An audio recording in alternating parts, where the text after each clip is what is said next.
Hoy vamos a hablar de 3 cosas que podemos aprender de la vida de José. José, como podemos saber, fue el 11º hijo de Jacob. Se dice en la historia que Jacob amaba a José más que a todos sus hijos porque los había tenido en su vejez. Entonces, para hacer un resumen de la historia que no la vamos a contar porque sabemos que aparece en Génesis 37:50, hablamos de José como una persona que recibe muchísimas injusticias en su vida. La primera que todos sabemos es que fue vendido como esclavo por sus propios hermanos a causa de envidia y odio. Tenemos que José era una persona que actuaba con justicia y con un poco de inocencia porque era muy joven, y sus hermanos por envidia lo venden como esclavo a Potifar, que conocemos a Potifar, que es uno de los sujetos que aparece aquí, que tiene una esposa muy guapa. Y Potifar, viendo que Dios permanecía con José porque veía que José era una persona brillante, le confía su propia casa. Entonces pasó de ser un esclavo, una persona que cuidaba una casa, pero todavía siguen las tentaciones y sigue el mal porque la esposa de Potifar se le insinúa sexualmente a José. Entonces tenemos que la esposa de Potifar se le insinúa sexualmente a José, y José, todavía con muchísima lealtad y honra, no solo a Dios sino a Potifar, le dice que no a la mujer. Dice que no va a pecar contra Dios y que no va a hacer absolutamente nada malo, y se niega rotundamente. Una vez, y la segunda vez, según nos muestra la palabra de Dios, que se niega 2 veces a la esposa de Potifar, la cual, injustamente, nuevamente una injusticia, lo acusa de intento de violación por maldad y por odio nuevamente. Y Potifar lo encarcela. Entonces conocemos la historia como Dios va acompañando a José en todo momento, y cuando está en la cárcel conoce a 2 personas a las cuales le interpreta los sueños. José tenía este don de profecía, podía ver el futuro y podía ver las cosas que iban a pasar. Dios se las revelaba constantemente. Y Dios hace un milagro grandísimo en esa cárcel, donde uno de los coperos del rey era encerrado en ese momento y luego fue liberado. Y al ser liberado, en una conversación con el rey, el copero recuerda a José y se lo nombra al rey. Y el rey libera a José y encuentra en José que sí, verdaderamente era una persona de Dios. Entonces, ¿de qué hablamos? Hablamos de milagros grandísimos que suceden en la vida de José, pero también hablamos de injusticias que duran años. Muchos años José siendo pisoteado por sus propios hermanos, por su propia familia. Tenemos los que sabemos que cuando los hermanos venden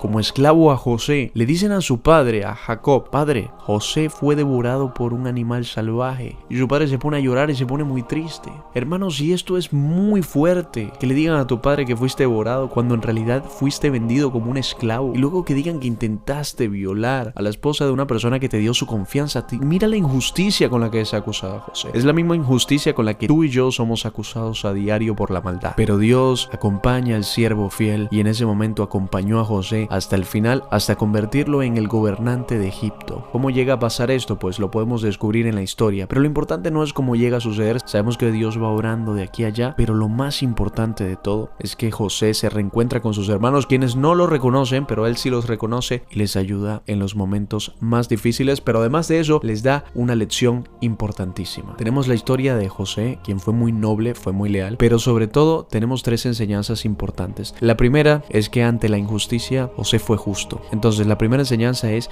permanecer justos ante las injusticias de la vida. Si te tratan injustamente en tu trabajo, en tu hogar, tus hermanos, tu familia, las personas que conoces, tu pareja, todas estas personas, tú sigue con la justicia porque Dios recompensa tarde o temprano esa actitud. La segunda es perdonar, porque José perfectamente pudo hacerle mucho daño a sus hermanos, pero prefirió darles una enseñanza, demostrarle que lo estaban haciendo mal, y ellos efectivamente se dieron cuenta de lo que había estado mal. Entonces, perdonar es una de las cosas más importantes y nobles que viene del corazón de Dios, precisamente. Y la tercera, pero no menos importante, es sobre todo que sigamos los pasos de José en cuanto a su lealtad hacia su amo Potifar y su amo Dios, sobre todas las cosas en ese momento. Potifar le ofreció su casa confiando en él, y él respondió con muchísima lealtad, pero sobre todo le respondió con lealtad a Dios, diciendo que no iba a pecar. Huyó de la inmoralidad sexual y además de eso huyó de ser desleal a Potifar. Entonces tenemos en José un gran ejemplo que nosotros podemos seguir, pero sobre todo darse cuenta, por favor, chicos, porque en el mundo en el que vivimos